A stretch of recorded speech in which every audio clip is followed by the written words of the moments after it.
வசஜது இல்லா இப்லீஸ், நாம் அத்தனை பேரையும் சஜிதா செய்யும்படி ஏவினோம். இப்லீஸ் மறுத்தான், பெருமையடித்தான். அல்லாஹ் ரப்புல் ஆலமீன் திருமறை குர்ஆனிலே சொல்லி காட்டுகிறான். சகோதரர்களே, சிந்தித்து பாருங்கள். அப்படி மறுக்கிற நேரத்திலே அல்லாஹ் இப்லீஸை நோக்கி கேட்டான், ஏன் என்னுடைய இரு கரத்தால் நான் ஆதமை படைத்திருக்க அவருக்கு ஏன் நீ சிரம்பணிய மறுத்தா என்று அல்லாஹ் ரப்புல் ஆலமீன் கேட்டான். அன்புள்ள சகோதரர்களே, சைத்தான் சொன்ன பதில் என்ன தெரியுமா?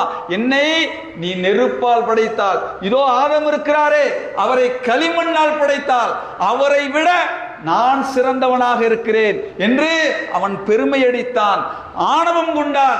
அல்லாஹ் ரப்புல் ஆலமீன் திருமறை குர்ஆனிலே சொல்லி காட்டக்கூடிய காட்சிகளை பார்க்கிறோம். அங்கிருந்து விரட்டி அடிக்கப்பட்டான். சகோதரர்களை, சிந்திச்சு பாருங்க.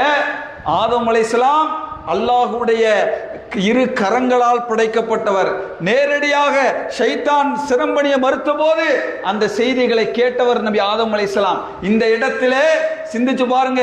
அல்லாஹ் ஆதம் அலைஹிஸ்ஸலாம் அவர்களையும் அவருடைய துணைவியையும் சொர்க்கத்துக்குள்ளே குடியமர்த்துகிறான். குடியமர்த்தி விட்ட நேரத்திலே அல்லாஹ் அவர்களுக்கு சொன்ன ஒரே கட்டளை என்ன? இங்கே நுழையுங்க, போய் உங்களுக்கு வேண்டியதை செய்யுங்கள். ஒரே ஒரு கட்டளையை மட்டும் அல்லாஹ் தடுத்திருந்தான். அந்த மரத்தின் பக்கம் மட்டும் நீங்கள் நெருங்க வேண்டாம். அல்லாஹ் சொல்லக்கூடிய ஒரே கட்டளை. சகோதரர்களே, சிந்திச்சு பாருங்கள். ஷைத்தான் எப்படி நபி ஆதம் அலைஹிஸ்ஸலாம் அவரிடத்திலே வந்தான் தெரியுமா? சுவனத்துக்குள்ளே வருகிறான். ஆதம் அலைஹிஸ்ஸலாம் அவரிடத்திலே பேசுகிறான். எப்படி பேசுகிறான்? எந்த மரத்தை அல்லாஹ் தடுத்தானோ அது தடையில்லை என்று அவன் சொல்லவில்லை. எப்படி சொன்னான் தெரியுமா? ஆதம் அலைஹிஸ்ஸலாம் அவர்களை பார்த்து ஷைத்தான் சொன்னதாக அல்லாஹ் திருமறை குர்ஆனிலே சொல்லி காட்டுகிறான். ஆதமே, அதற்கான ஒரு விளக்கத்தை கொடுக்கிறான். அல்லாஹ் ஏன் இந்த மரத்தை நெருங்க வேண்டாம் என்று சொன்னான் தெரியுமா? தப்சீர் செய்கிறான், விளக்கம் கொடுக்கிறான். என்ன விளக்கம் சொன்னான்?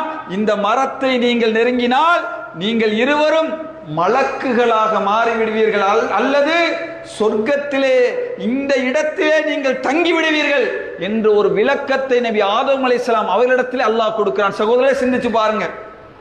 நபி ஆதம் அலைஹிஸ்ஸலாம் அல்லாஹ்வுடைய கரத்தால் படைக்கப்பட்டவர்கள்.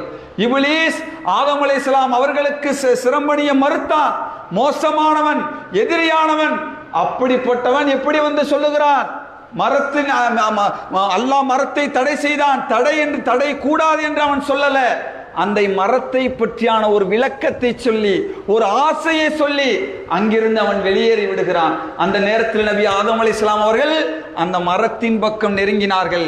அல்லாஹ் தடுத்த அந்த மரத்தின் பக்கம் நெருங்கிய பொழுது அல்லாஹ் ரப்புல் ஆலமீன் கடுமையாக கண்டிருத்து, இங்கிருந்து நீங்கள் வெளியேறி விடுங்கள். நபி ஆதம்